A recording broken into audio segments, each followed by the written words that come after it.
Recording in progress. Welcome everyone to another episode of That Weems Guy. We have survived yet one more week. Uh, we don't have a plan for this episode tonight because the event that we're going to talk about didn't have a plan. So in the spirit of that, we're just going to wing it and try not to talk over each other the entire time. But we have a number of panelists who are all here tonight, who are also participants in the Surgical Speed Shooting Summit put together by Andy Stanford. And it was a rather unique event. I guess it was as unique as Andy would be the best way to put that. And so we'll get ready to roll in here in just a second. But first, we'll go around and let everyone introduce them, and we're going to try to have some semblance of order here, but I'm sure it's going to break down pretty quick. So up first, Melody Lauer. Yes, my name is Melody Lauer, and I am the owner of Citizens Defense Research.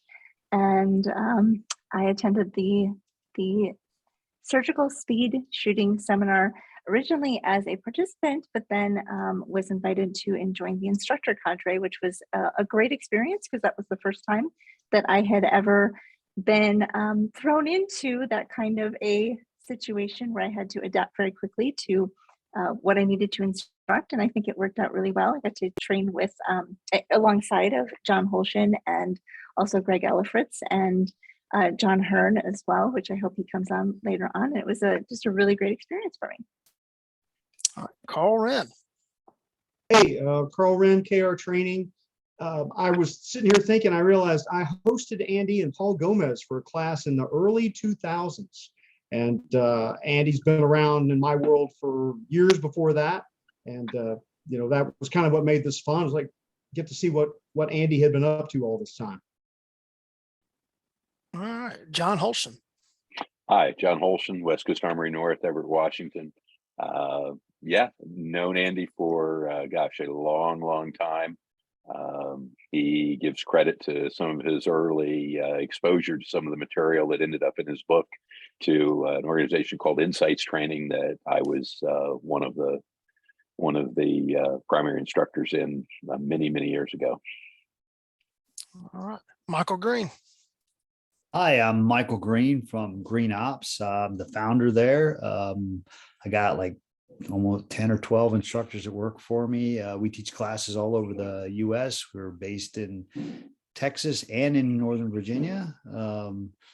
I know John Holston back when we were in the Army and Special Forces back in the day. And I went to that Insights class that he ran when he first got out, and that's where I met Andy, that course there. And you could definitely tell where, as he gives credit to Insights, you can definitely see a lot of that, what was in the book and his summit, what he teaches, how it originated from there.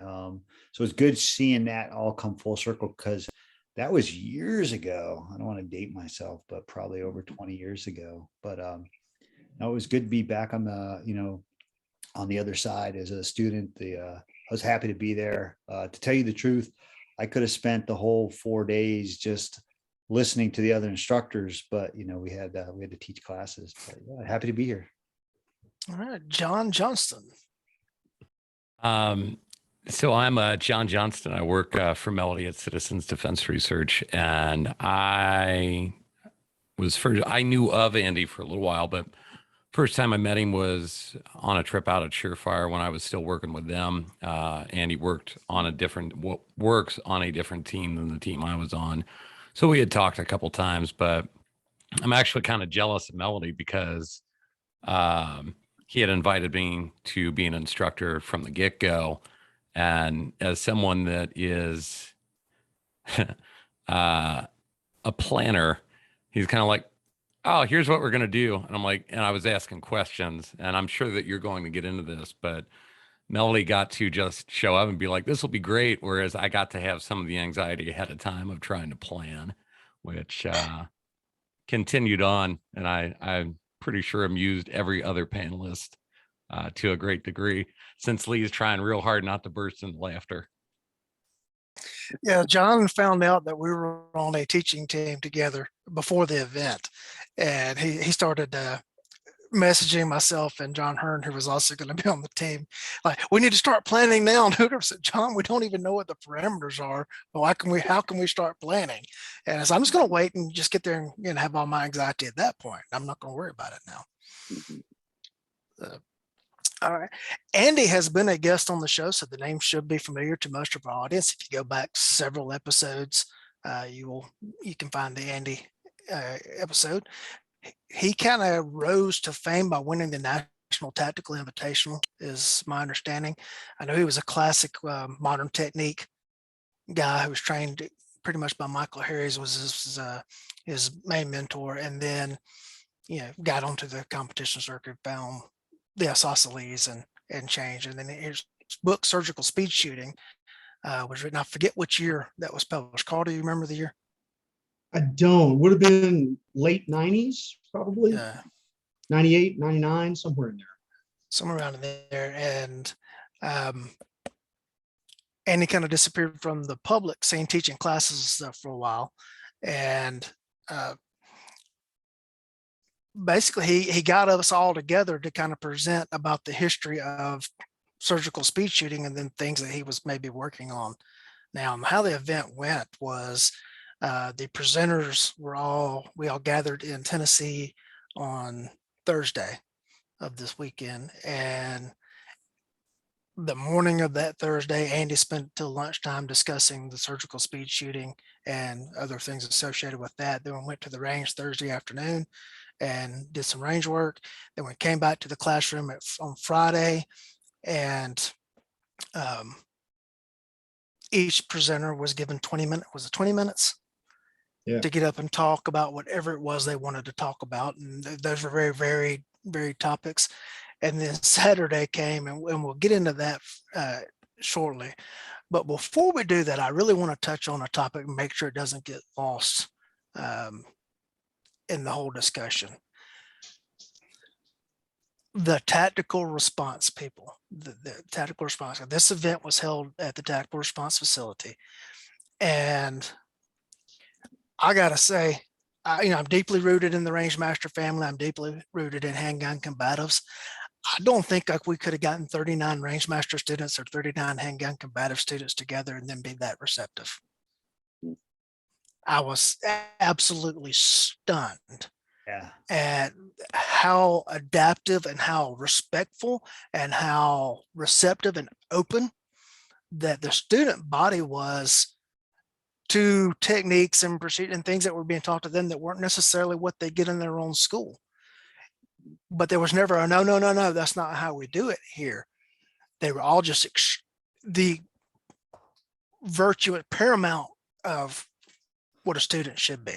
And I want to go around and let everyone have a chance to talk about that. Melody? Sure. I think I found them to be very hungry, which is such a delight as an instructor to have, is a student body that is just hungry for what you have to say. And I agree with you. They were very, very receptive.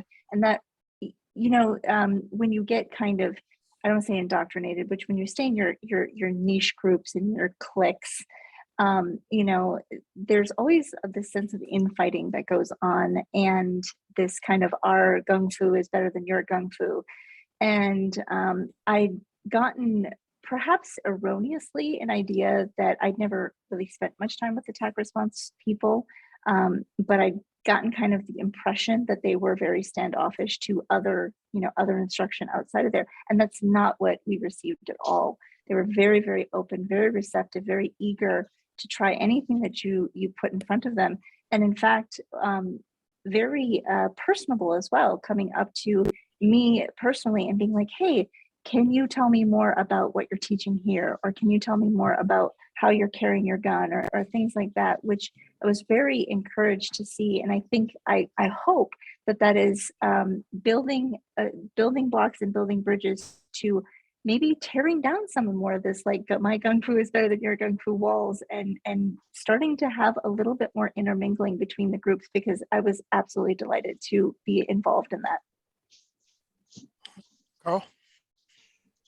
I thought they were fantastic hosts, particularly the staff and the instructors that work for James. Definitely want to give those folks credit for doing everything they could to support the thing. and also kind of not getting in the way, kind of letting us do, what we had come in to do or what we ended up doing. And yeah, the students, the thing I noticed was many of them were very close in ability, and they were pretty consistent in how they did things. And that says a lot of good things about the school itself. You could have taken any one of those folks that we saw, and they were pretty reliable. They were going to draw a certain way, they reload a certain way, and they all shot to a pretty good level, which, indicated they came in with a pretty good foundation. And I think that helped because they were all good enough that then if we asked them, hey, try this thing that's different, it wasn't a huge upheaval for them. They had enough foundation and fundamentals that they could adapt, and they could give something else different a try. And that they kind of roll with it. I think that helped a lot. So I had a great time up there. It was all around just a great experience with the facilities and the staff and the students and all of it. John Holson. Yeah, I think my two friends on the panel here have really summarized that very well. I've known James Yeager, the founder of Tactical Response, for many years, and no one would ever accuse James of having a small personality or a small ego. Of course, neither would they accuse me of those things. So that's not in any way critical. But it is very interesting to me to see the consistency of the attitude, how open they were, how motivated and dedicated they were. And that's, mindset is one of the most difficult things to teach, to pass on. Do we really teach it, or do we pass it on in what way? And frankly, that experience seeing his students has caused me to be curious about how they do pass on what clearly must be being transmitted there. And very, very interesting and very, very pleasurable experience. Yeah, I got to say too, before we move on from you, John, that we wound up as shooting partners in the range session on Thursday afternoon, and to get up to the target, and I look over and John standing next to me, I'm like, how many ranges and how many states have we wound up as partners on range? Yeah, considering how far apart we live and how infrequently, at least, I travel to classes these days. Yeah, it is pretty amazing. Yeah, for the audience, John lives in Washington State. I live in Georgia. I know we were partnered at a Range Master Instructor Reunion here in Georgia last year. We were partnered at a Larry Mudgett class in Utah where we had the tacticals, and there's at least one other one. Yeah. I think there's been at least one other Range Master event. So yeah, Sure. Interesting. Yep. Carl pinged in that he wanted to follow up with something else. Oh, no, that was Michael. Michael Green found out that Andy's book came out in 2001. Okay. He just shared that in the chat. Sure. Well, speaking of Michael Green. Yeah, no, I totally agree about the tactical response crew and the students. I was fortunate enough that I was able to get a bunk in the team room, so I got to stay at the team room and then listen to the students afterwards and see, not only the students but the staff instructors that James has working for him, like their passion for being there and learning. And all around, when you have students that have that drive and desire to learn, I don't think you're ever going to have people who are 100% like into one specific technique. They were very well open to trying new things, and their thirst for knowledge and learning was just amazing. And the other thing is that, James is obviously doing something right when you have students that have been to, multiple classes back to back and come by each year. So whatever he's doing, I wish we could bottle that and try to spread that out amongst each other so we could have that kind of return ratio. But, we always tell our students the same thing. And James said the same thing when, if you guys remember the last day there, he pointed out that he, advocates that his students train with other folks. And, we do the same thing at the end of our classes. We highly recommend that folks train with other people, because I may say something one way and another instructor from another course may say the exact same thing, but somehow it sticks to the student. That I think that's worth it, Yeah, I think it was James's son-in-law. I don't remember his name. Was it Corey? Made the comment. Joey, I that- believe. Joey. Okay. Said that we tell our people to go to other places and to be good students when they go. Yeah. Well, they were fabulous students. So Yeah, and I think they all take the heart to being the good students wherever they go. And I've seen some tech response guys show up at other schools, and they do some different things, and like their scan procedure after an iteration. And I've seen several instructors walk up, "Hey, on my line, please don't do that." And there's never been a, but James says, I'll just, okay. And you don't see it yet. And then I'm sure they go back to doing whatever they want to do when they leave. But I've never seen one be a bad student. yeah, And just to see it all in one spot. I'm sorry, Mike, were you? Yeah, I agree. I mean, we have, especially in Northern Virginia, we have, all our classes are selling out in Northern Virginia. We've always had, you can always tell when you do a pistol class, you can always tell, oh, there's one of the tactical response students, the way they scan after shooting procedures, like, wow, okay, very methodical, and so we'll, ask them, hey, did you train with tactical response? Yep. Okay. But the exact same thing, very open, never had any issues or anything like that. They're always willing to try stuff. And I think the common ground that we see there is that the students are always, they always have this thirst for knowledge and to learn how to get better, to do new techniques and everything. And as far as a group of students anywhere, I don't think I've ever seen that many folks committed to their craft or trying to learn, and so it's really awesome to see that. And it's not just shooting, they do medical classes, they do everything, and they like to be well-rounded. And so I think we need more of that in this country. All right, John Johnson. Yeah, I was pleasantly surprised because kind of like Melody mentioned, I had an idea going into that, and I was wrong, just flat out. I was wrong. And, frankly, if I could have every single student that shows up at a citizens defense research class have as good of an attitude as every single person at that event did, I'd be pretty happy. It's really couldn't ask for more. Yeah, I just, for my own edification, it just reminds me of how I need to behave when I go to other people's classes. Yes. And as someone that had a rocky start inside of all of this, as far as talking when it probably would have suited me better to not. Yeah, I frankly kind of wish that I had that sort of grounding before I embarrassed myself as much as I have when I was younger. All right. Well, so we're on to Saturday morning, and all of the students arrive at the tactical response classroom. All the instructors arrive, and while someone is giving a safety brief, and I'm not certain who that was giving a safety brief to all the students, all of the instructors or presenters, whichever term you want to use, were taken into another room. And it was basically like, you four are a team, you four are a team, and you four are a team. You've got 15 minutes to come up with what you're going to teach for a 2-hour block.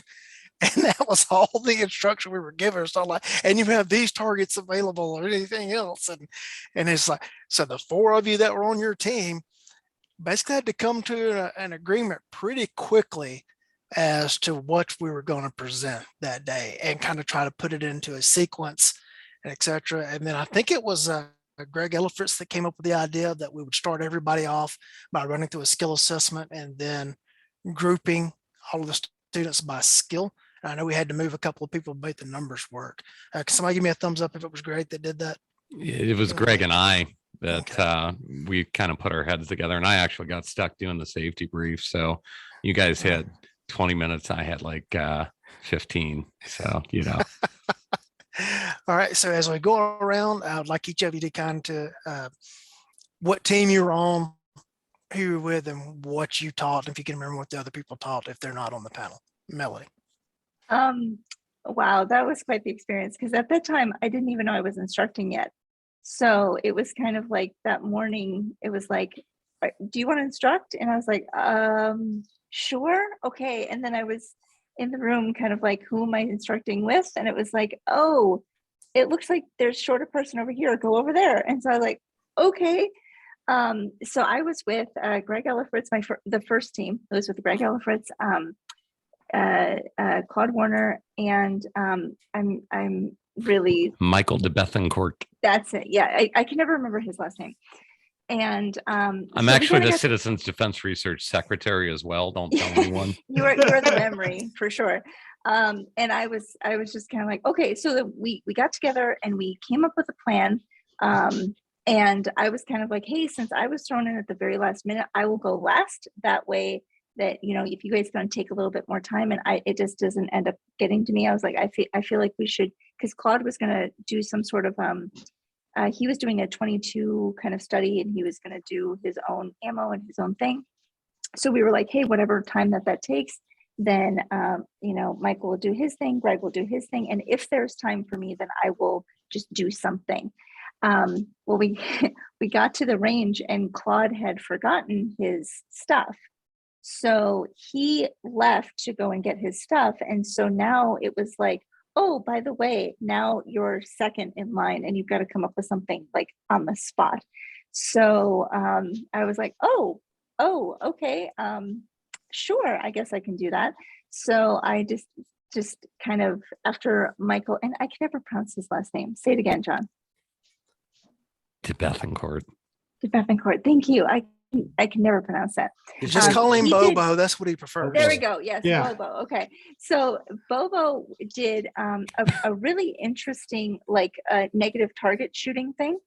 And then next was me. And I was like, I guess I'll do transitions, you know, because we were talking about doing accuracy anyway. So I was like, so he just did this center target thing. So we'll kind of expand upon that rather, and do, you know, center chest on an IDPA target, and then, you know, transition to the head. And then Greg did a strong hand weak hand thing. And we were just kind of like waiting for Claude to get back there. So that was really interesting because, like I said, that was the very first time that I'd ever just been like, you need to come up with something right now. You need to make it fit with the other people. And it needs to make sense to what you're doing. And you need to do it in like what we have, like half hour, 45 minutes, not even. And then you're passing all your students off to someone else. You don't have time to jibber jabber. You don't have time to over explain. You just got to get to your drill and move on. And I think that was really good experience for me because I guess I get the true mark of a professional is when you can kind of pull something out like that, make it fit, make it work, and then have people at the end go, that was really good. Thank you. So that was kind of like, and you don't have time to be anxious about it either, or sit there and write out a plan and talk to everyone. You're like, sure, I'll do this, not a problem. So, and that's what we did. And it worked out pretty well. We were able to fill the gap until Claude got back. And then we were able to fit him back in and continue to do what we planned on doing, which was, you know, or not originally planned on doing, but kind of continue with our made up plan. I believe Claude had some pistol problems. He did. He at first, you know, because he wasn't there for the first one. I think we had 4 sessions. He wasn't there for the first one. The second one, he was having some issues with he had a 22, a little M&P 22, and then but Greg actually suggested after a while, he was like, hey, you planned on them running the 22 and then running their carry guns. Just let them run their carry guns, forget the 22. And Claude was like, you know what, that's a really good idea. And so he did that and he was able to get everybody through. And it was really interesting what he was trying to get data on, which I love Claude for that. I am a big data nerd myself. I love when people, and what fascinates me about Claude in particular is the fine detail and methods with which he goes to collect data and his explanations for why he designs his parameters the way that he does to gather data.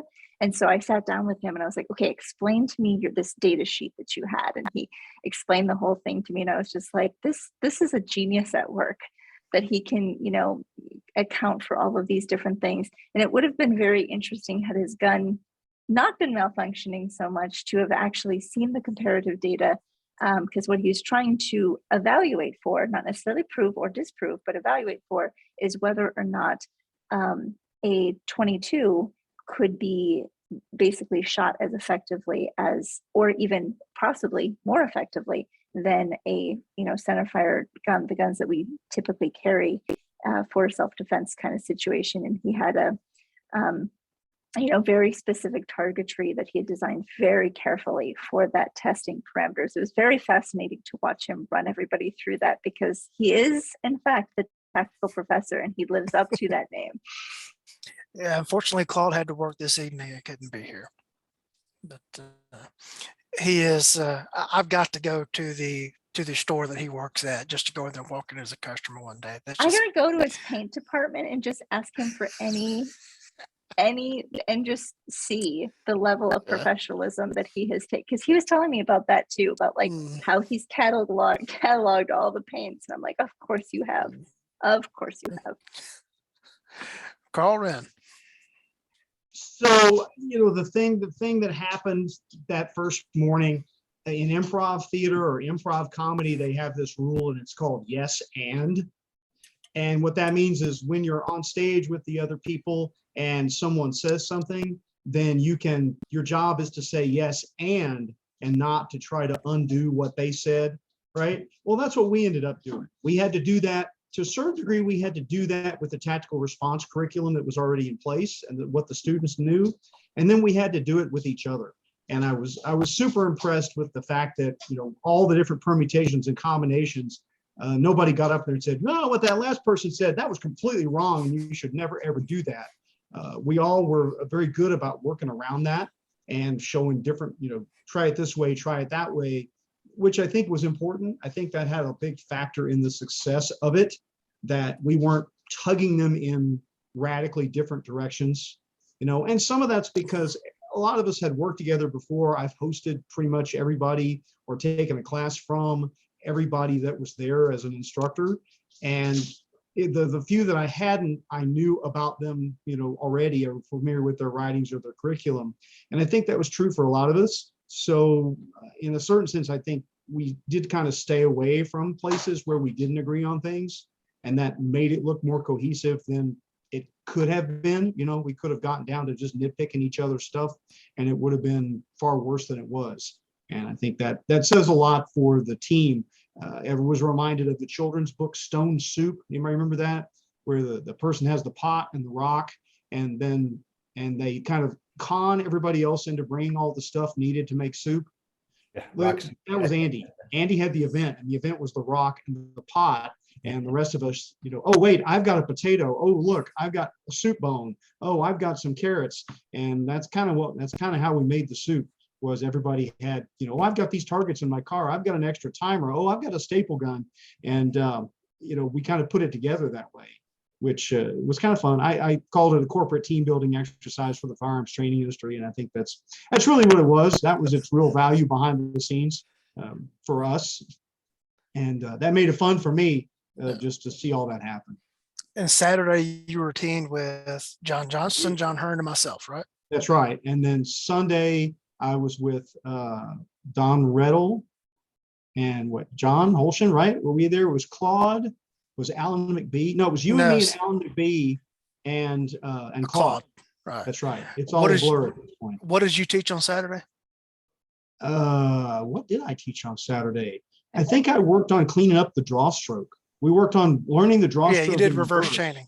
We started from ready to target, and we worked our way back to actually getting the garment out of the way and gripping the gun in the holster. And then the second day, I ran up through my 3 seconds or less test, but I showed how I use it as a training exercise. So my 20-round drill became 100 rounds where you practiced and then you shot a string for score, and then you practiced and you shot a string for score.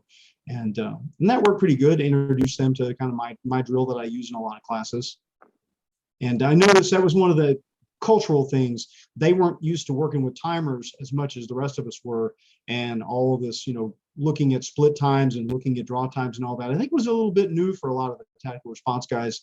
And I think if there was one big takeaway for a lot of them, I think it was the timer and understanding its role in defensive shooting and not just competition shooting. All right, John Holson. Yeah, so Saturday, I was teamed with Don Ruddle, Alan McBee, and Michael Green. Of course, Michael can address what he did. Um, for me, the reason that I try and take, 2 or 3 classes a year is to see how other people teach. I've been doing this for quite a few years, and I rarely see a new technique. I rarely see a new way to do a thing, to shoot a gun or reload a gun or expand.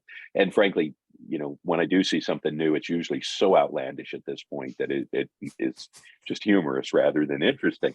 But what I find fascinating is, my area of always being a student is always being a student of instruction. And man, there's so many people out there who are just so good at that. And I love seeing how other people do those things. So for me, I honestly reveled in the way the thing was thrown together, and we had to kind of punt, so to speak. I guess, to be completely honest, I would say maybe we have a leg up on that, Michael and I, in terms of a tried and true methodology in the military for any non-commissioned officer in the NCO is what we call hip pocket training. And if you've ever got a spare 15 minutes, you're expected to be doing something useful with your guys and gals to increase their capabilities. So I'm not foreign to the idea of throwing something together, but I think that the real magic happened here again. The quality of instructors, and partly it's some of us have been doing it for a long time. Some have not been doing it nearly as long, but the quality of instruction still showed through, that people were able to put forth an idea, hear someone else's idea, hear a third person's idea, tweak my idea a little bit so that it fell in between the other two, think about real quickly what order seemed to make the most sense, throw it out there, try it. I think on day 2, we tried an order, and once I saw it the first time it ran through, I said, that'd work even better if we swap. I go at a different place in this, because that builds something someone else did. So for me, the real enjoyment, and I'll admit to something here. Andy came around in the afternoon of Saturday, and he said, "Hey, John, from the instructor's point of view," he said, "do you think we would get more out of shuffling the deck for tomorrow or keeping the same teams?" And I just said, saw John Johnston wince. I know. All right, everybody, moment of silence, Yep. because John Hearn is joining us. Go ahead, John Johnston. I was not the only one he asked, I understand. But I said, strictly from a self-centered point of view, I would love to see other instructors tomorrow. I would love to work with other people tomorrow. From the students' point of view, they might actually benefit more from letting the team gel a little bit. But yeah, I really enjoy getting to work with different folks. And then day 2, John Hearn, Melody Lauer, we were together putting up targets, but did we teach together? No, we didn't teach together, did we? Lee? No, No. we're in. Oh, Don Ruddle, I think, stayed in the group. Yeah, so it was Don was the fourth there. So yeah, just very, very enjoyable seeing the level of professionalism, the level of the nuance. Michael, I hope, will expand upon how he used the timer and on what he did. And frankly, he used it in a slightly different way than I'd ever really thought about using the timer before. And right there, I went back and started doing some of the things that he was doing in my own practice. And saw some improvement on some things. Topics on day 1, I focused on 2 things: a concept of sight video that I think is so important over sight picture, and how that applies to, I was already thinking ahead to the next day. I focused on movement and shooting in day 1 and sight video, because when you're moving and or the target's moving, nothing is still. You better be thinking video, not still photography. So that was my focus. Don Ruddle, did some work on changing gears. So whether you're changing distances or size of the target, or size of the target and the distance, but that throttle control is, another term, and that fits right in as well with moving. Well, how much are you moving? How fast are you moving? So that fit right in. Alan worked also related on something that I would say also was very related to changing gears in that one as well. And I'll let Michael talk about what he did. Michael? Yeah, so John and I worked together again with Alan and Don. And one of the things that I did was I like to, in our classes, we refer to it as draw time reduction. And is what we do is we get a baseline of their draw to first shot on a zone at 7 yards. And then once we get that baseline, we give them about 3 shots. Then is what we'll do is we'll have them dry fire, but we'll have them dry fire at a ridiculously fast speed and do that over and over again. And so we'll put a par time on the timer. And so now they're going well beyond their comfort level. I mean, a lot of them, you can just tell when we do this, regardless of where we do it, people are like, that's too fast. It's too fast. And after about 5 or 6 reps, they're grabbing the gun differently. They're actually starting to catch up, And, we ask them like the first couple of times, is anyone getting done before the timer? And like, no, I'm not getting there. But by about 6 or 7 draws, maybe 10 draws into it, man, they're there. And this is dry fire. They're getting the sights on the target. And then after that, we put them back on the gun and we get an average of those 3 more shots and see the difference. And the improvements are just, they see it's quantitative, where they see this is how dry fire works. And these are the results. And that's done in, 30 minutes or less. And, in reality, it's probably just 5 minutes because they do a couple of draws, and we're like, well, if you did that in 5 minutes, what could you do every day in 15 minutes? How much more improvement would you have over those years, or months? And so that right there is a really good, a good way to show them, because, a lot of folks say, you have training techniques out there, but it's like very few. And we tell folks and we've all heard this before, is you go to a class to learn something, to practice. Very seldom are you going to see huge improvements in a class. And we show them, here's your huge improvement. You just went from a 2-second draw to a 1.5 second. You drew half a second. Or we'll have some folks who cut a whole second off their draw time. And it's like, hey, we just made you better right there in less than less than 10, 20 minutes, And so imagine if you were doing this every day, just a couple minutes. What would your increase? I mean, obviously you're going to have at some point, you're going to have some diminishing returns, but you'll be better than you were before, and that's the drill that I did that Saturday. What'd you do on Sunday? I don't remember. You were doing Blake drills, Michael. Oh, Blake drill. Yeah. Blake drill. Yeah. That's one of my favorites. Yeah. So I got a couple of my favorite Blake drill. Yeah. Where we're just, hammering 2 shots on 3 targets, so a total of 6 shots, and you're driving the gun. And the goal there is to learn to drive the gun. So a lot of people, when they shoot a cadence, right? And when they do the Blake drill, when they have multiple targets, and I'm like, listen, the problem is that I don't want to shoot a cadence or shoot to a rhythm. I want the sights to drive my cadence or rhythm. But if I'm learning to drive the gun, I'll shoot to a cadence so that it forces me to drive the gun or the sights to keep up with my cadence. Okay. So if I'm shooting a match or shooting in a defensive situation, I'm not going to go, let me make sure my cadence is there. I'm just using that particular Blake drill to teach me to drive the gun or the sights faster. And so that's why I like that one. And so did that play hand in hand with what John Holstrom was doing with some of his sight tracking stuff?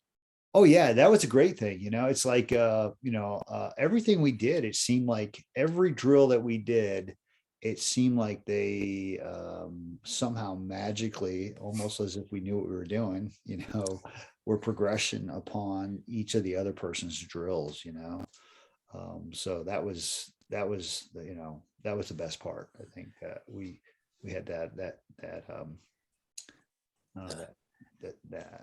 There's a word for it, but it's just, it just clicked, Synergy. Yeah. Yeah. Mhm. So did you come up with running that drill after seeing what John was doing, or in your planning like that morning? Hey, what are you doing? Okay, well then I'll do this. For the Blake drill, I think it did, but for the first one I did, it didn't, but it did. It all flowed together really well. Okay, excellent. All right, John Johnston.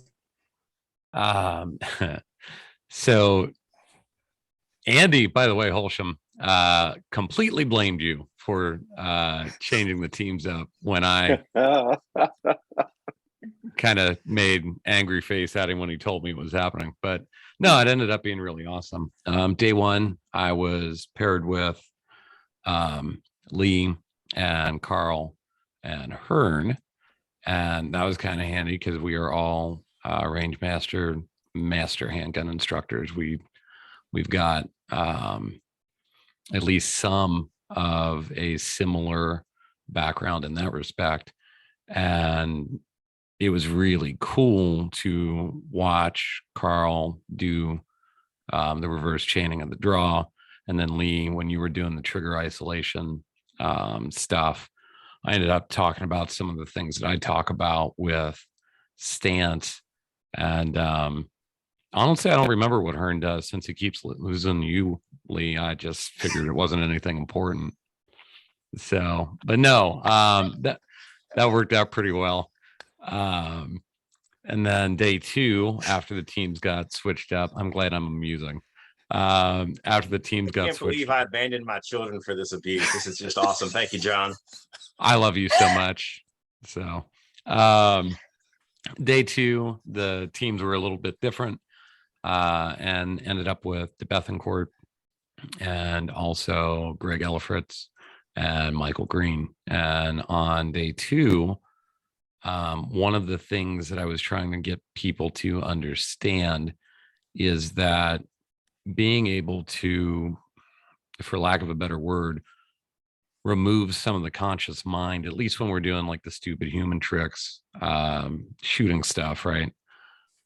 To essentially break a shot while the gun is still decelerating. I did an exercise with that I thought Michael just knocked out of the park when he built on it with the Blake stuff, So again, I am, for as much as everyone's teasing me about how anxious I was, I certainly was, because I take, and not that everyone else doesn't, but I am somewhat of a perfectionist, and I have certainly made enough mistakes that I understand the ways that I can make mistakes, and the way that I've tried to mitigate against that is like planning, right?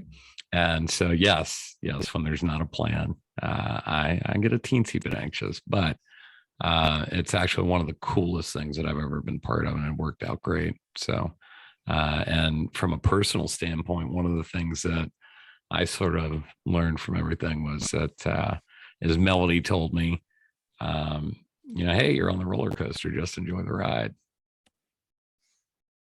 Yep. Look back through the message chain that we had before the event, and like you were anxious about something. Like, John, just stand there and nod knowingly, no matter what comes up. Just stand there. Yeah, at one point in time, John walked over to me and said, "Nod knowingly. How do you do this? Just go and act like you know what you're doing, and just continue on." Yeah. It was funny, but Saturday, John Johnston's like, "We got to keep this same team for tomorrow. We all working great together.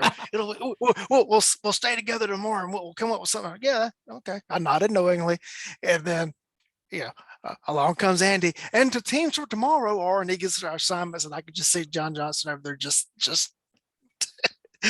doing what John does. Yeah. So in all fairness, I actually apologized to Andy on Sunday after we were all done with everything. I'm like, Andy, I'm not going to lie, and I'm sure you could tell I was a little frustrated with you on Saturday when you said you were switching the teams up, but you were right. I was wrong. And I am sorry. And he was very gracious and kind about that. But I could also sort of get the general impression that, at least in the back of his head, he was thinking like, well, yeah, of course, dummy. It was all right. Look who's here. So All right, John Hearn finally joined us. And so John, say hello to everyone. And then we've already talked about the openness of the tactical response students, if you have any comments on that, and then kind of talk about the experience of working in the teams. Hey, everybody, just saying hi real quick. I thought the TR guys were great. I mean, I think that some of the stuff that we did varied from the doctrine they had been taught and stuff like that. But I don't think everyone with a group of guys more than willing to try anything that we suggested. I do know that one of their requirements in their list of equipment is an open mind, and I would say they certainly brought it to our instruction as well. So I really appreciated that. That was the follow-up question there, Lee. The team environment that we all worked under. So the team environment was really, really interesting. And I don't know what has been said, but one of the quips that my friend Randy Harris and I have said for years is that you can either shoot or you can't, right? And if you can shoot, it's just a matter of degree, right? And I think the same thing can be said for teaching. If you can teach, you can teach. I don't care whether you've learned to do it formally or you just made a whole bunch of mistakes in a bunch of different classes and paid attention. So I think we're in that same situation. It didn't matter that we only had 20 minutes to put stuff together. We were surrounded by people, and Lee Weems, with people who could actually teach. So when you got those people together, you didn't have to sit there. Everybody understood the crawl, walk, run process. Everybody kind of talked about what they did, and it was obvious just in the discussions what order needed to logically follow for the people to get the most out of it. So I think it was great working with the level of people that we had there. How it just kind of showed that if you can teach, and you can make up stuff on the fly and do really, really well. So the team teaching was a bit of a shock to me, especially when we decided to switch the teams up because we had already been making great plans. And what was it? I think it's like a John Lennon quote: "Life is what happens while you're making plans," or something like that. So even then we were able to put together something just as good as if we had planned it. And we're able to transition neatly between instructors and do so in a very complimentary fashion as well. What did you teach on Saturday? So I focused more on the application stuff, doing some of the cognitive pistol stuff, basically letting them kind of, we don't do much application in the training world because it's so hard to do logistically. So I ran variations of my cognitive drills both day. The first day was a pretty simple version where you had the 3 lights that I can control remotely. 1 light was a headshot, 2 lights was a pair to the body, and 3 lights was a challenge. And I like that from a variety of standpoints. Number one, I think that we did less shooting in my blocks than any other blocks. There was a lot of challenges, which is something you're going to do a lot in the real world. But also you don't have that prepared script in your mind. We were talking earlier about shooting cadence and stuff like that. If on the beep, you're going to deliver a headshot, how much you have to stabilize the sights and stuff like that. And you can load that mental program and be ready to go. When you're going to have to be on the demand, either, fire a headshot, fire a pair to the body, or challenge somebody, you can't quite have that prepared to go, and you have to be able to flow between your responses. So that was the first day. The second day was the high-end version of the cognitive pistol drills. We had some steel, 3 different targets in different sizes. This was done man on man to add some time pressure.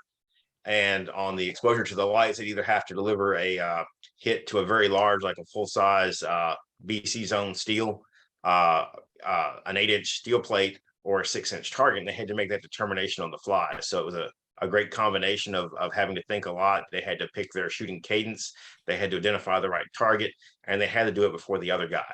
And it was just really, really interesting to see how putting just a little bit of cognitive load on people affects people. Everybody says, "Oh, that's not going to bother me," until they actually do it. And I think it opens some eyes about the thinking process that has to be part of this, the training, if you're going to be effective with firearms. All right. Melody, you had another comment about Sunday. Oh yeah, because I pretty much just talked about the day one. I thought it was funny for day 2 because Andy came around and switched all the instructors. That evening at dinner, I figured out that I was with John Hearn and with John Holshin and with Don, and I asked John. I said, how can I compliment you? And he said, well, can you get everyone shooting within a 6-inch circle at 10 yards? And I was like, absolutely, no question. And then I thought about it later. I was like, what if I can't get everybody shooting into a 6-inch circle at 10 yards? But to John's point, I think that that was really helpful to just have those moments where you're building kind of this mini program with your fellow instructors on the fly. And then I had been told the wrong range I was supposed to go to. So I ended up like pulling up at the range, bailing out of the car, like running to the line, and then being like, it really went from like running to the line to instructing in like less than 3 minutes, no transition. But it worked out really well. And I think that our day 2 block was super well put together, because it was, myself, then, I don't remember the order particularly, but it was Don and then John Holshin. And I know we finished up with John Hearn, and watching them all and how everything progressed from one instructor to the other and everything flowed together. It was not, it was planned like this much, but it's not like we sat down together for, 3 days and hashed this all out. And I think, the feedback from the students was just how much they appreciated that and how much they got out of it. So that was great. All right, on Saturday, as already has been said, I was teamed with Hearn, Johnston, and Carl. And the drill that I ran on Saturday was what I call the isolation drill. And it's a drill where you hold on to the pistol, just gripping it with your middle finger, keeping the bottom 2 fingers extended, and then you press the trigger with the trigger finger. Part of that is to drive home the fact that you need one finger to press the trigger, not all 4 of them on your hand, because that's what really leads to missing, is that people, they smash with all the fingers at the same time and they pull the gun out of alignment. It's not jerking the trigger, it's jerking the gun is the problem there. And then there's an ulterior motive to that drill. And if you can hang on to the pistol with one finger, why are you worried about the recoil? It's not a big deal. It's really not. One finger hanging on to the pistol, it's not a big deal. Yeah, I understand that may be a difference between being a B-class shooter and a Grandmaster shooter, but for the typical defensive shooter, it's not going to be that much of a difference.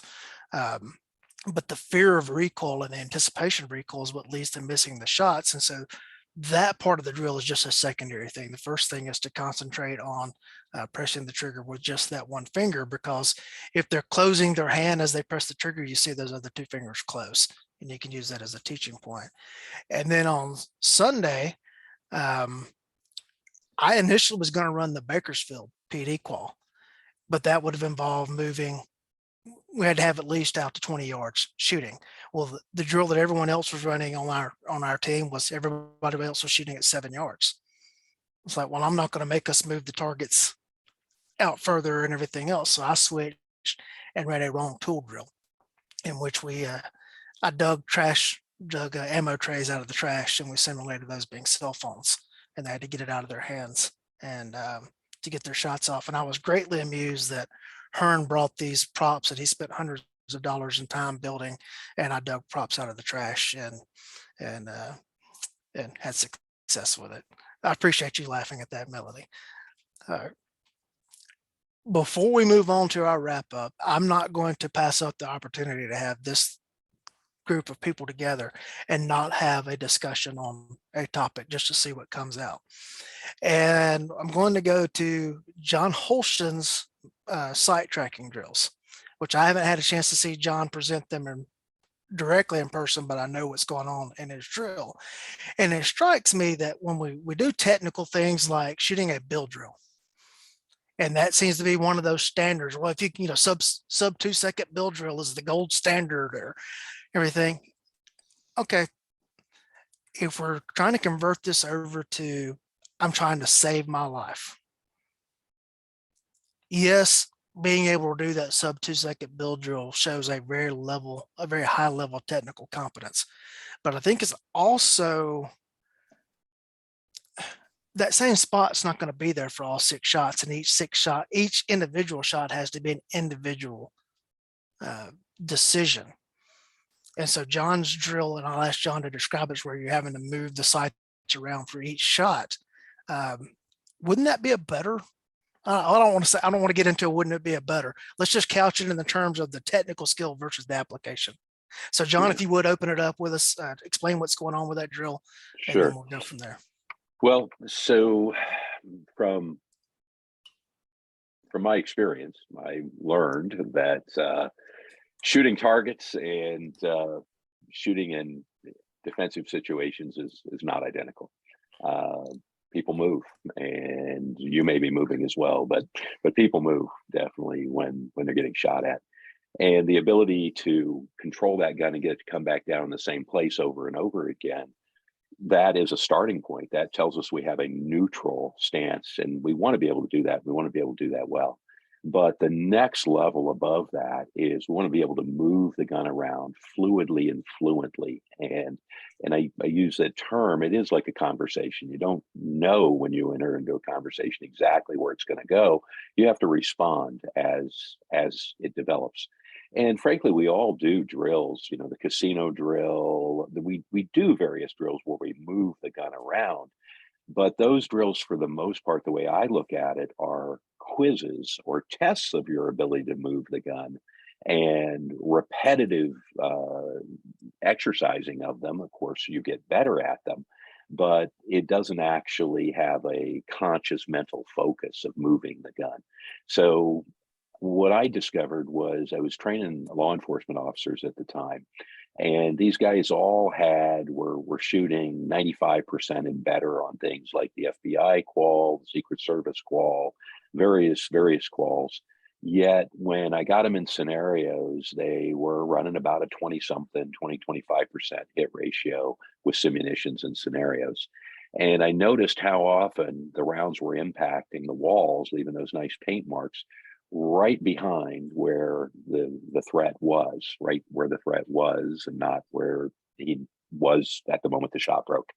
And so I said, man, I got to do something with that, and I got to figure out, you know, a moving target system. Well, you know, mostly those just run across a range, and they're rare and they're expensive. And what can I do to get them moving the gun around? So just kind of trial and error. So a simple 5 or 6 dot target I just came up with, and there's no magic to how you do it. I will point out there's some consistencies, but we want to get them to open their eyes and move the gun during recoil. So simply we do side to side to begin with. Then I do, for example, an upside down 7 is one of the first ones we do. Then the mirror image of that. And then we more random, but the idea is, and I learned along the way studying about neurophysiology and how we learn, visualization, and there's a technique involved where basically I'll call off the numbers of the dots. And this is not the command target type thing. We're not trying to involve the brain in the decision-making process here. So it's not about mixing up colors and numbers and shapes, quite the opposite. I just want to describe 3 points, and I want you to connect those points as if you have a paintbrush in your hand, and you're just going to connect those 3 dots. Well, instead of a paintbrush, it's a muzzle, and you're going to connect the 3 dots with your muzzle. Obviously, your gun has to stop long enough at each point that I describe in order to fire a shot. But pretty rapidly, you find that stopping is almost imperceptible as you work on it. So basically, we work going upward first, and people think that's because recoil helps you. It really is not about that. It's your eyes can see where you're going. Your gun is not obscuring the next target. Then we work downward, so a number 7, a reverse number 7. Then we start just kind of doing random stuff. So I want to build fluidity, and what I started to describe is I will call out the 3 numbers, and what I'll ask the student to do is, without moving, to, with their eyes, mentally trace the line connecting those 3 dots. Then I will say fire, and then you trace it with the gun and you shoot it.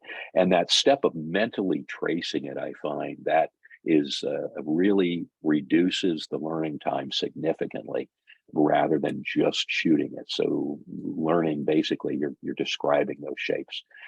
So that basically, so what I did was I took this group of folks that I had been training for a week every year for several years, And they said, look, John, we got your technique. You've trained all of our instructors. We don't really need you to do anything technical. We want to do all scenarios.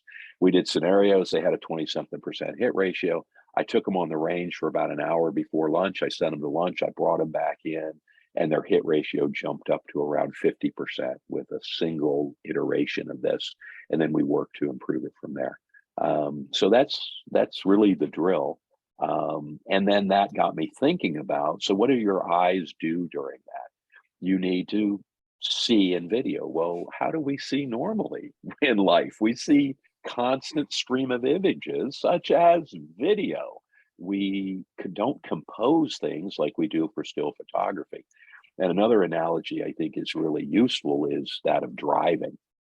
We need enough repetitions. So I learned to drive a long time ago and don't really remember, but I taught my kids to drive not that long ago, and observing how much conscious input a new driver, how much conscious decision making and effort a new driver puts into getting the car to stop where you want it to stop. If you tell them, okay, I want you to come up to 35 miles an hour. I don't want you to begin stopping until I tell you to stop. And then I want you to stop with your bumper within 6 feet of that line on the road out there. And you give them plenty of time to do it, but they stop, a car length short or 6 feet over the line, and it's so much effort.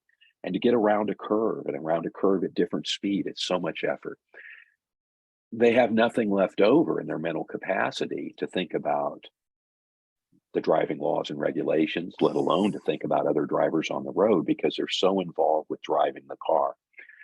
Eventually, of course, we get to where we don't think about how to get the car to go where we want. Hopefully that frees our brain up, not to daydream, but to pay attention to what's going on around us and note that, hey, those kids playing soccer there, as I'm about to pull past their yard, that ball could come into the road. So you've already kind of pre-planned. Sure enough, here comes the ball, comes into the road. You don't think about how to get the car to go where you want and stop where you want. And we need enough reps with our firearms that we run the firearm in a similar way. We do not have to consciously think about how to get the bullets to arrive where they need to arrive. That frees our mind up to deal with the tactics and the legality and everything else that's going on. So I think it's important that we transition quickly in training beyond static shooting of the still images and get to things that are actually more natural and common. You don't catch a ball by thinking about it in a still image. You track it all the way to the glove or all the way to the bat or all the way to the racket.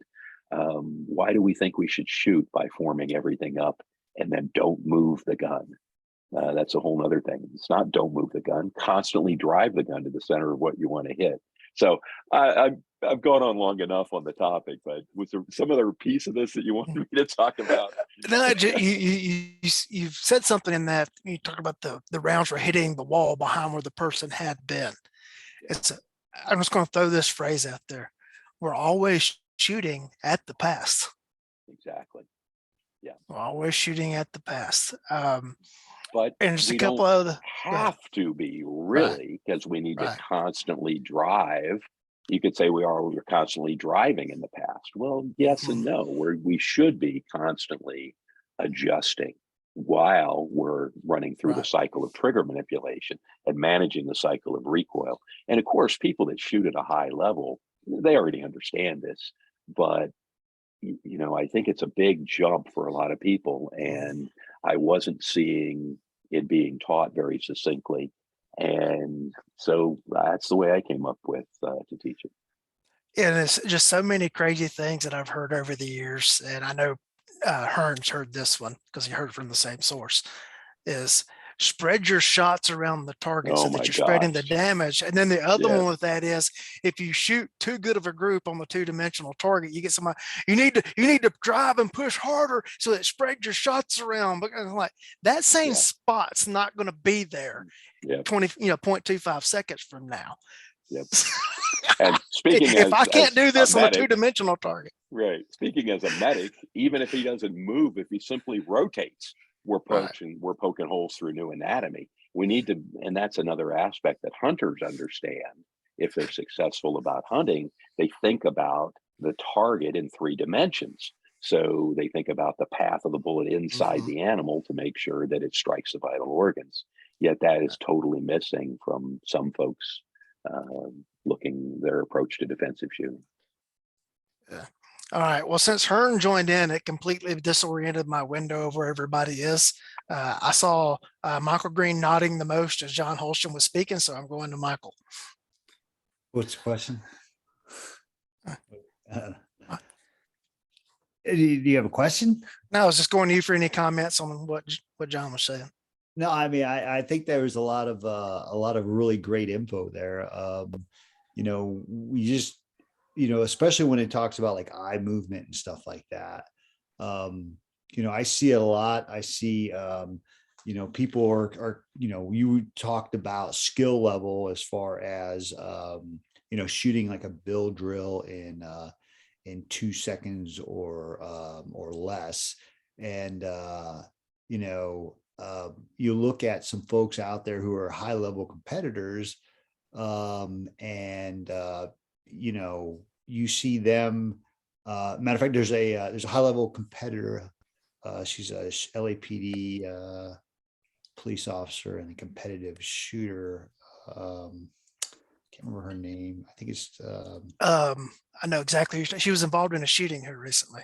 Yeah, Tony McBride. Yeah. McBride. So it's interesting, because she's a high level shooter, and I'm sure she's practicing those bill drills. But there was a shooting, and it shows her body cam and everything, and her splits are incredibly long because she's doing exactly what John had described. She's tracking her sights. Every single one of those shots were accounted for, and I think people, when they train, they forget why they're training. Are they training for this drill? At least I'm not. I'm training to get better at a certain drill, but the end result is so that when it comes time to put that sight on something that's trying to hurt me, that I can take my time a little bit and get the shots that I need. That's the thing, is people don't have they're not good at splitting the two up. You've got your training mode and your defensive mode. In the competition world, they call it training mode and match mode. And they don't know how to dial that switch. And I think that's really important. A lot of the stuff that John was talking about in regards to eyesight, I've been reading up a lot about it, and I use that same type of thought process. But I really like the way he talked about that reverse or upside down 7. I like that a lot. Because, like you said, we practice, the casino drill, and you get to learn it. I know Tom says you can mess up the numbers and do it backwards and stuff like that. But to get that transition, like John was talking about, where it really at some point wouldn't even be an actual stop. It'd be like that movie that he's talking about, is that it would just kind of slow a little bit and go. So I'd like to dig a little bit deeper in that on a weekend when I get to the range. I'd like to really see that. I think there's a lot of validity to that. So, but definitely because people don't stand still, The other thing is, we used to, in our CQB classes in Special Forces, we would have the medics come in and they would give this brief and show that even if the bullets are going in almost near identical, cavities, that, that shock wave that goes through the body causes trauma. All right. Well, the second bullet, if it comes in, is going to cause more trauma. And so, I mean, that's the goal, is more trauma to the body, the more chance of it, stopping or going into shock is quicker. So it's interesting to hear all the debates that we hear these other instructors that really don't know, and not because they don't, just don't know what they don't know, speaking medic, and again, we had the medics come in and give these classes. So it was interesting to see that. No, I really want to try that. I'm going to do that, John, next time I hit the range. Thanks. Carl Rim. I'm just going to put my historian hat on and say, if you look at the qual courses that people shot for the last 100 years, really not until mid 70s to early 80s did you see shooting more than one target and target transitions really become an issue. Steel Challenge is all about target transitions, and modern USPSA is all about being able to drive the gun all over the place while you're moving right? The Ben Steger's dry fire program, Steve Anderson's dry fire program, all of that, that level, everybody wants to say, well, competition is going to get you killed in the street, but the skill of driving the gun at very high speed and moving it from wildly varying targets, from a headshot to a full target at 3 yards to a pepper popper at 25 yards. That's a strength of USPSA and to a certain degree IDPA, that skill gets developed where it doesn't in tactical shooting classes for the most part, because it's convenient, right? It's convenient to put everybody in front of one target on a square range, and you run one drill where you dump a lot of rounds into a single target. And yeah, it takes some work to to do like Holshin did, to come up with a way to teach transitions on a single lane. But really the place where that skill is being learned by more people than anything is competition shooting, whether it's being applied defensively or not. But that skill is certainly critical now. You can't win a major match if you can't drive your body and drive the gun and deal with all of those variables in extreme high speed. Yeah. And it's funny. I wish Claude could have been here tonight, because Claude made a statement one time at dinner that really shaped the way I look at putting together my defensive, or what I call an application oriented class. And Claude made the comment that, so much of firearms training is nothing but execution squads or firing squad drills. And that just played into just what you just said right there, Carl, is we get us line of shooters out and we run these static drills on static targets because it's convenient and it's easy to do for a whole group. Yeah, there's no But it may downtime not, for students. right. And so, but it may not be teaching the right things at times. Well, would beyond a think that- certain point, yeah. I would like to point out that transitions, just to clarify, there is a difference in what your eye does if the next target is not in your field of view from the target you're currently addressing. So a true transition, when I'm changing from one target to another, my eye does something very different. My eye does lead to the new target and the gun follows. And the only reason I bring it up for those that might try this on their own, we don't lead with the eyes first. You're on one target. It's just, so what I do is I stand in front of that 6-dot target, and without moving my feet, I move my body around while I tell people with their empty hands, pretending they've got a front sight, to hold on my center. And I demonstrate that I'm in their peripheral vision all of the time. All of me is in their vision. They're just continuing to drive to the center of it. So it's a very related skill. But if you study about how to do transitions best, from some of the top shooters, it's a little different than, it's a transition only when you got two targets that are almost overlapping each other. Right. So anyway, it's a small technical difference, but it is a little, for those that might want to work on this on their own. I did just want to bring that up. There is a little difference there. All right. My eyes do something different when I do transitions. Sure. Melody. So interestingly enough, I had actually taken John Holshin's block at TechCon a couple of years ago. So I got a little bit of a precursor to it. And what was very interesting for me is, before I took John Holshin's block at TechCon and then saw him again at the shooting summit, I had been to ECQC, and I had a moment where I was trying to shoot someone, and I shot, and to this day I don't actually know whether or not I hit him at the second time. I shot twice, but I thought I had hit him, and I turned to address target number 2, and he attacked me from behind, and it was like, oh wait, I shot him, he should be down, but he wasn't, and now I had to deal with someone attacking me from behind, and that was an extreme learning moment. And I think when we start to take, kind of like, John was saying, John Holshin, I know there's lots of Johns on this panel, John Holshin was saying, when you start putting people into like simunitions or seeing their hit rates when it comes to actual defensive shootings, and obviously we get more actual data from like police shootings than we do civilian shootings, and that makes sense. You start to see that the static kind of training that we're doing does not accommodate, it accommodates very well to a certain level. But at some point in time, you have to break out of that standard square single lane shooting and account for movement. And that is very difficult to do safely with the constraints of what we have.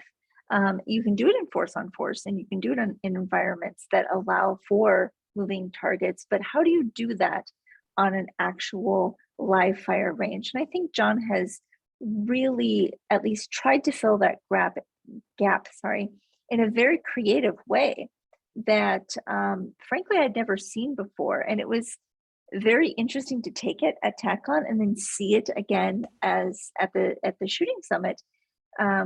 Because, and I'm a computer programmer by day, and I was thinking about, we have come so far in our technology that I think with watching, John Hearn's, his interactive targets that he has, I don't think we're far off from having. I was kind of, as we were driving away, I was talking to John Johnston about what would it take to have a target that the instructor had on a joystick, that they could move the target randomly from side to side, up, down, and the participant could track the target in real time.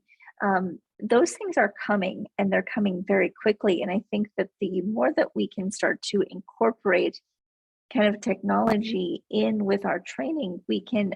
We already have, laser shooting that you can incorporate where things are moving and you have to track them. Of course, obviously those are large rooms and you have to have a full facility that supports that kind of technology. But and we heard from a couple of presenters over the weekend who were talking about new laser guided technologies that are coming out to help train people better. And I think the ultimate goal that all of us are trying to accomplish is getting people to the point where their training matches the reality of what they're most likely to face.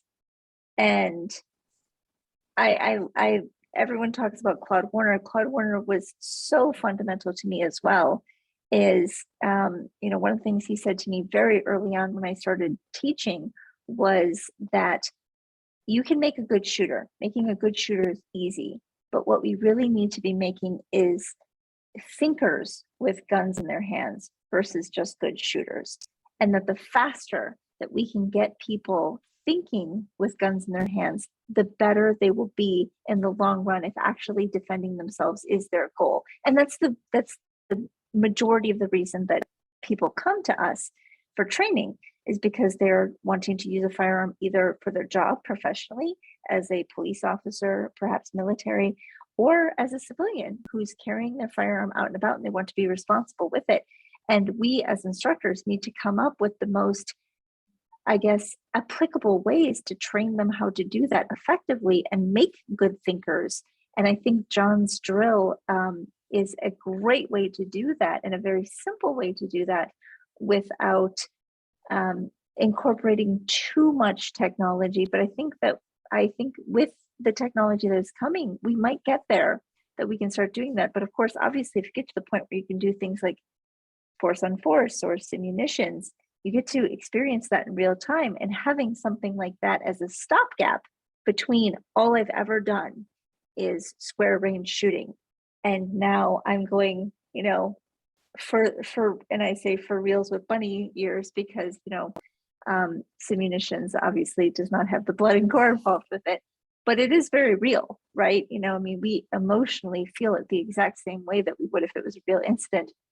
So I think having something that helps fill that gap while we're waiting for technology to catch up, that's an amazing way to do that. And I tip my hat to him. That was very, very creative. Dave Spalding sitting at home raising his hand right now, talking, hey, wait a minute. He has a target that he can move that's on remote control. There you go. I know John Murphy has interactive targets, and the Magnificent Steve, who works with me, has made some interactive targets, but those are all one person at a time. Yep. And Louis Arbuck, way back in the day, moving targets with no shoots, shoot no shoots, going back and forth around them. I actually have something like that too. Rogers is all the pneumatic plates popping up and Okay. everything. I actually Right, have right, one of Louis Auerbach's personally owned Mirage targets. Oh It's my in a gosh. box in my Yeah. office. Yep. Very cool. Yeah. John Johnston. So I teach a nerd class where I ask a bunch of questions of the students, and maybe we come up with cool stuff, maybe we don't. But something that struck me as John Holshin was talking was I was thinking about how much of our square range training is essentially, reactionary, in so much that we are reacting to the thing that we're seeing, and how much of force on force training, specifically when we're specifically discussing shooting, is predictive. Based off of the things that, our heuristics are, what we're seeing, we're predicting where that person is going to be and firing a shot so that when they get there, the shot happens to intersect them at the same time that they occupy that point in space, right?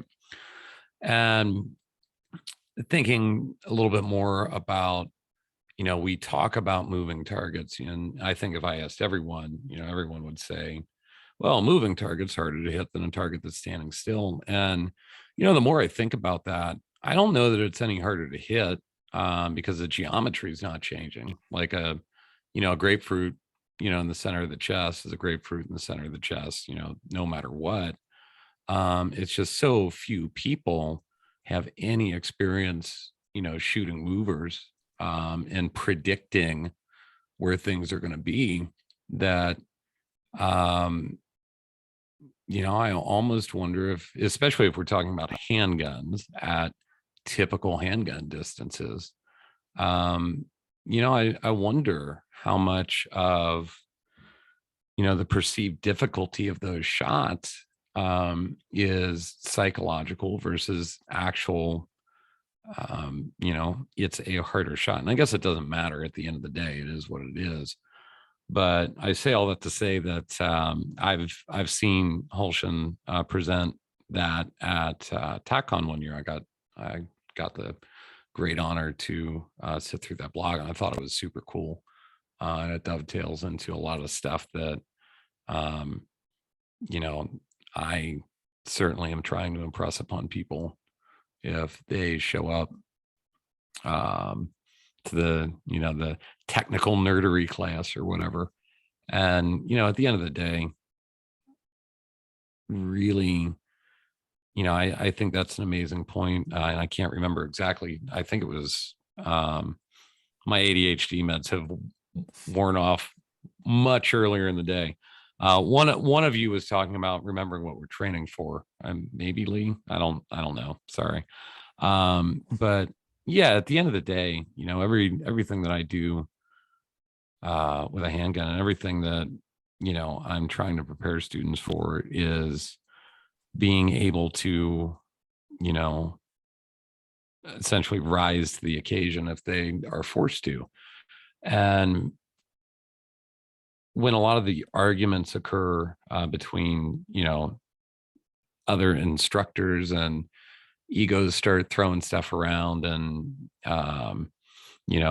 sort of what we were discussing earlier, my gung fu is better than your gun fu. I just kind of wish that everyone were to remember that, and I know everyone here does, but just in general, anyone that's listening, all of us are deeply invested in the student, and all of us are deeply invested in the student because we understand that, if we tell them the wrong thing, they could die, or someone they care about could. And, this all should be fun. It is fun, but I think maintaining that level of, seriousness and respect of everything is also important as well. All right, John Hearn. Yeah. So the problem is I've been listening to everybody's comment, and like I came with a bunch of good stuff, and now I have to kind of make it somewhat coherent. I'm going to leapfrog off what Holshin said. He brought up Auerbach, and I had the great fortune to do a carving class with Louis a long time ago. And even though Louis was a gun sight instructor, he was not afraid to argue doctrine and stuff like that. And one of the first points he made in the class was that the hammer that is firing 2 rounds off a single sight picture was a square range trick, effectively. You know, that, yeah, you can do it, but in the real world, as soon as somebody moves, you're not going to land that second shot. And that, you know, every shot that doesn't hit the target becomes a liability for us. So I think that, again, we tend to get lost in stuff that works really cool in the square range, but doesn't apply well in the real world. One of the thoughts that I had coming back was that you can almost think of it as a logical progression. We always say sights and trigger, but I think it's almost a firing solution. Our goal is to teach our students how much firing solution they need. And firing solution is that collection of fundamentals. So on a very close range target, you don't need stance. You don't really need sights. You don't need trigger. You just need the muzzle on the bad guy, you know, the gun between your eye and in the eye target line. You can do pretty good work. And part of our goal is to teach people how much of that firing solution they need to develop the problem. And in my mind, the first thing the student has to be able to do is press the trigger without disturbing the sights. That's like the basic ground rule. If they can't do that, you can't do anything else. The next thing that they need to be able to do, and we do pretty well in class because it's easy to just teach on the square range, is to transition sights and trigger based on target size. So we have parrot drills. We have all these different drills. I think we did in almost every training evolution where you use more sights or trigger based on the target. I think the next logical progression in that step is exactly what Holston was doing, the ability to track the gun in a much more of a real world fashion. And as much as it pains me to admit this in the, I call it the annoying rightness of Bulky and Dobbs, I really love John's session, and I immediately made up some of my own targets and went to the range and started playing with this on a timer. I thought that was one of the biggest takeaways I've had from any kind of training in a long time.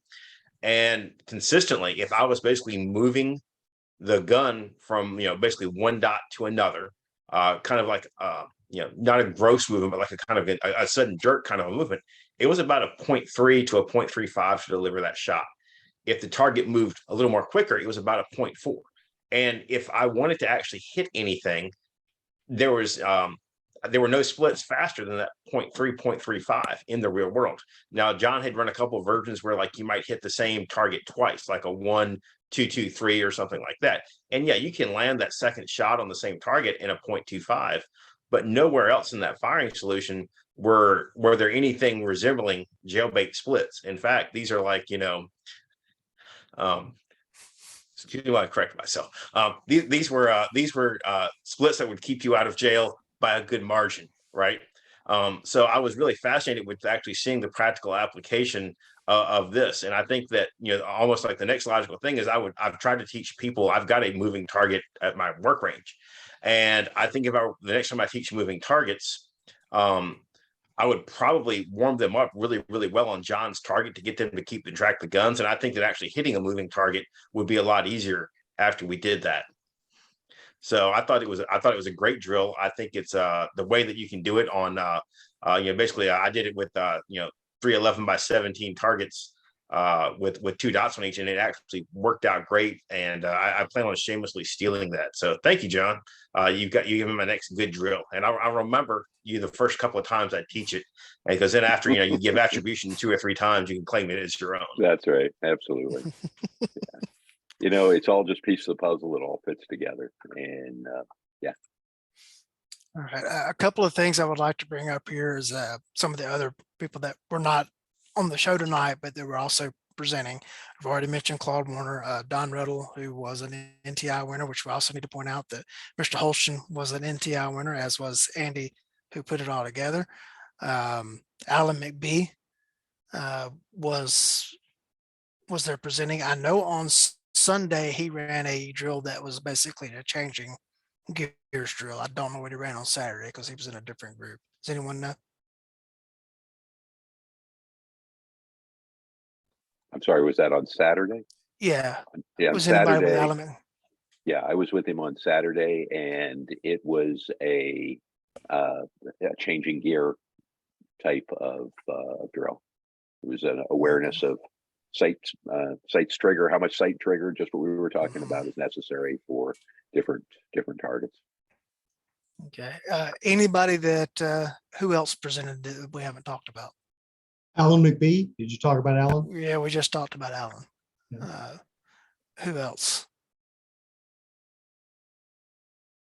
I guess that's it because none of us are thinking about anybody else. And it just occurred to me, we got to get Don Riddle, Andy, and Holshin on for an episode on the NTI. That'd be fun. And me, come on. I was there. I actually managed to win one year. Thank you. Oh, Awesome. There you go. well, you That's actually, right. well, I must not have been there then. Mhm. All right. So we'll go around the horn for everybody's final thoughts and throw in anything you got coming up if you want to advertise. Melody.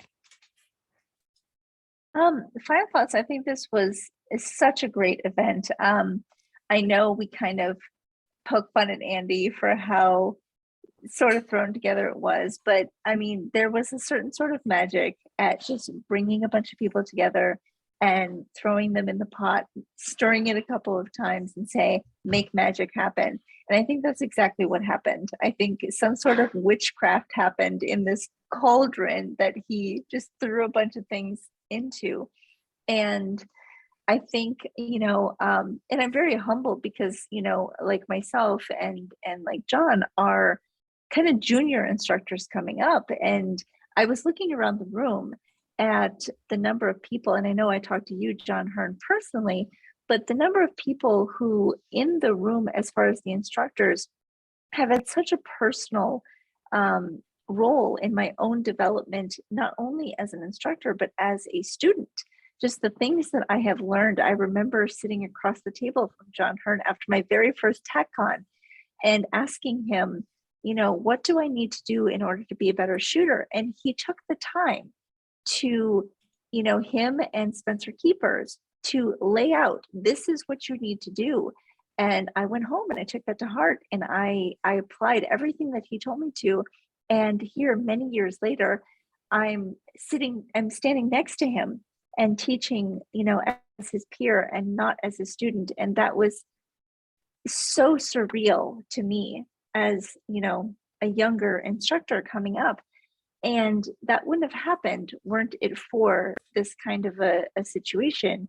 And I just remember looking at like John Holshin and Carl Wren. I mean, I've interviewed Carl Wren for articles that I've written, and and John Holshin, and even yourself, Lee, that I've taken instruction from, and I'm just like, I am not worthy to be amongst these people. But the generosity with which this community has not only given their information to people like myself who are so eager to learn and want so much to carry the torch onto the next generation and even beyond, and have been so gracious with their information, that would not happen. And we would not be thrown together in such a way were it not for events like this. So I'm as much as I was like, what are we doing? It was a great experience, and I'm honored to have been included. And I thank all of you for welcoming me into your groups, and I appreciate that greatly. Carl Wren. If people want to read more about what happened at the event or see the videos, I hoovered up a lot of videos from you and from Mike Green and a bunch of folks. And on my blog.krtraining.com, I've got 2 collections of Instagram videos and other stuff that's pretty detailed beyond what we got into. Greg Ellifritz on active response training. I think it's .net, isn't it? That's his blog. There's a lot of stuff. And Claude Werner, the tactical professor, has a ton of stuff. He did like 5 or 6 posts about what went on. And people that want to really get into the details of what was taught, what it looked like, what our presentations looked like, certainly invited to go take a look at some of those resources that are out there just to see a little more about what went on. The other thing I think was noteworthy was I really think Friday was the most important day because everybody got to throw out their ideas. And if, Andy's talking about collecting all that stuff up together, and I think when his book comes out, if he really harvests all that information up, that's going to be a pretty definitive work, I think, of capturing where we are right now in 2022 in terms of what we think about pistol craft and shooting and techniques and things like that. There was a tremendous amount of great information that came out on Friday. nobody's really put that together in one sort of definitive student manual. Everybody's got their personal gun fu book, but Andy's invited, at least I hope y'all got the same note I did, invited us to contribute to the We new weren't going version to of the tell book. Hearn about that.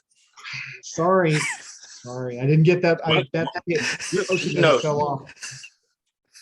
But I think that's very cool of Andy to invite us to contribute to the book, and that'll make it I think a really great resource if and when he gets the book updated. So I'm excited about that too. John Holson. Yeah, I think for me, just again, the enjoyment of so many people bring so many different things to the table. Michael Green, an immense amount of practical experience now, a high-level competitive shooter. John's Hurd's diligent study as well as the time in law enforcement. Lee, your time training officers and developing the skill set in order to do that. Carl focused on defensive shooting for years, yet at the same time going out and becoming a very accomplished competitive shooter. And then I love seeing, Melody, John Johnston coming in. They don't have the years of doing it, but they bring the intellect, they bring the passion, they bring the analysis. And in a way, hopefully they're out there looking at all the dinosaurs out there in the room and figuring out what from that has some value to put together and move forward. So they're the folks, that next generation, that are really, the point of synergy for a lot of this stuff, as well as they synergize, of course, they'll come up with their own unique approaches to things. So for me, it maybe the dirty little secret of the whole event was, I think Andy's intent was it really was all about Thursday and Friday. And frankly, the students were there to enable us on Saturday and Sunday, to enable us to be there on Thursday and Friday. But the students at the same time got an immense, amount of value out of it. I had not seen John Hearn's lights in action, and seeing particularly Sunday the combination of the lights and the steel and the size targets, that was really interesting and useful. So for me, again, it's just really the personalities are awesome, and the knowledge is awesome. To get to share in that is very enjoyable. Michael Green. Yeah, I said it before, I know we were out there to teach on Saturday and Sunday, but I learned just as much, listening to John and John, but seriously, I enjoyed it. And honestly, I wish that I had the opportunity, to hear you speak, Lee, also Carl and Melody and everyone else that I missed. I wanted to see Hearn's light show. That was, I was so impressed by that. When I was talking to him, I was so impressed by that concept. I was like, oh man, and I never even got to see it. So I'm gonna have to get out there and take a John Hearn class one of these days, just so I can see it in action. But there was so much information, so much knowledge out there, and it's great, catching up with old friends too. John Holson and I have known each other for years. I've known Claude Warner. I met him years ago when I went to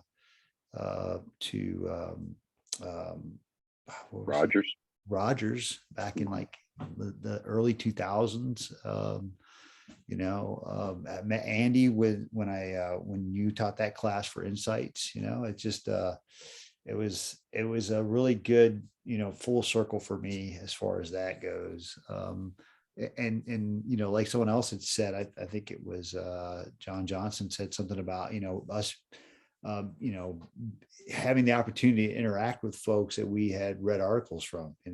It's like, yeah, hey, in our younger days. So I would have loved to seen again the same thing, the same crew, but instead of us teaching students, that we would have had the opportunity to rotate through with each other, because it was fabulous. I got to hang out and drive Bobo up to the airport, and I couldn't get enough of that guy, man. I tell you, I could listen to him all day long. I really enjoyed some of the stuff that he was talking about, but there was just so much information, I couldn't take it all in, and I wish it was longer. I wish I had more time up there. I really enjoyed the opportunity of staying in the bunkhouse. It wasn't, as we get older, we like to be pampered a little bit, and stay in those nice hotels. But I would stay in the team room again just to get that interaction, because after we had dinner, then I would go back to the team room, and then, I had other instructors and other students that I could interact with, and just listening to the stories there was great, and then, Andy going on rampages at night, sometimes talking about things. I was like, man, this is awesome. He had some classic stories. Yeah. So I would gladly stay there again. And it's kind of like a camping trip for me. So, I really enjoyed it, and I really appreciate every one of you. I would love to spend more time with every one of you. So thank you for letting me hang out with y'all. Really, seriously. And thank you for having me on, Lee. Sure. Thank you. John Johnston. Man, it was just really cool to be included in that. And, as Melody kind of said, and we are certainly the instructors. We were the youngest instructors there. And, I found myself at several points, especially on, frankly, day one and day two. I've taken classes from you, Lee, and Carl, and even Hearn. And, I always just kind of feel like, hey, I've got a lot more to learn about all of this. And especially in recent years, I've been trying to, just listen more. And I kind of, found myself when it was my turn to present, just being like, oh man, I really don't want to say anything here. I want to listen to these other guys talk a little bit more, so it was a weird feeling, right? But just really cool. One of the coolest things I've been part of, and wouldn't trade it for anything, anxiety and all. As far as stuff we've got coming up, Melody and I teach a class called the Armed Parent / Guardian. Some of y'all have seen it, but we've got one coming up in Washington State at the end of the month, July 23rd, 24th. Rick Remington is hosting that in Burlington. Got some more classes coming up too, so you can find that, I'd say, on the Citizens Defense Research website, but that's kind of a running joke right now. Melody's making a face. You can look at our Eventbrite, and our web address, citizensdefenseresearch.com, will redirect you to that. You can sort of see what we've got coming up. But Lee, thanks so much for having me on the show too. It was turnabout as fair play. I've been on your show a number of times, so it's fun to finally have you here. Well, thanks. I appreciate that. Mr. Hearn. Just echoing a lot of what other people said. That was a very unique experience, and I'm really, really glad I did it. I wasn't sure what I was getting into when I headed up that way. There's those of us who are used to events run by Tiffany Johnson. This event was not run by Tiffany Johnson, but it still worked really, really well. I don't know if I mentioned it yet, but it was great to see Yeager again. I appreciate him opening up his house to us. I've known Yeager probably since 1999, back in the Glock Talk days and stuff like that. So I'd like to give him a shout out real quick. I know he's got his health stuff going on and stuff like that, but it was great to see him. And I really do appreciate that opportunity to share some of the stuff I picked up over the years in his house as well. And it was great being there with everybody and just being able to bounce ideas. I did like Michael Green because there was there have been some allusions to John and Melody being the youngest people there. I love being in the team room where when I go to bed at like 9 or 10 o'clock at night, there's already somebody in the rack ahead of me. So I didn't feel bad at all. So it was like deer camp, but more sober, and everybody went to bed at a better time. So a great time. I would definitely do it again. As far as upcoming stuff, I'm in Phoenix in August. Cecil Birch is hosting me for 2 lectures. I'm doing Who Wins, Who Loses, and Why, and my class on defeating violent criminals. That's August. Just booked Chicago area classes in September. That'll be Who Wins, Who Loses, and Why, and Cognitive Pistol. October, I'm teaching a bunch of stuff for Tom, both the instructor reunion and his pistol craft instructor class. November, I'm out at Mead Hall for classes yet to be determined.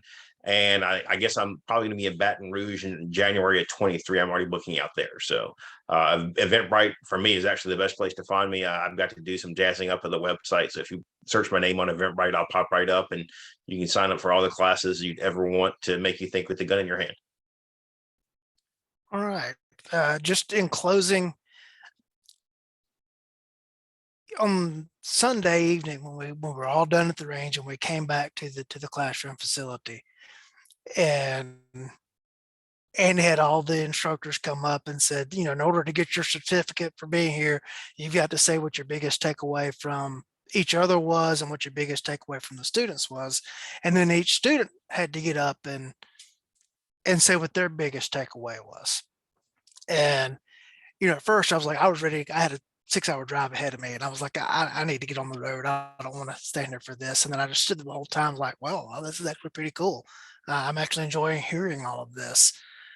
And I'm struck by the notion of, for 4 days, we set aside the tribalism that is just so rampant in the firearms training world.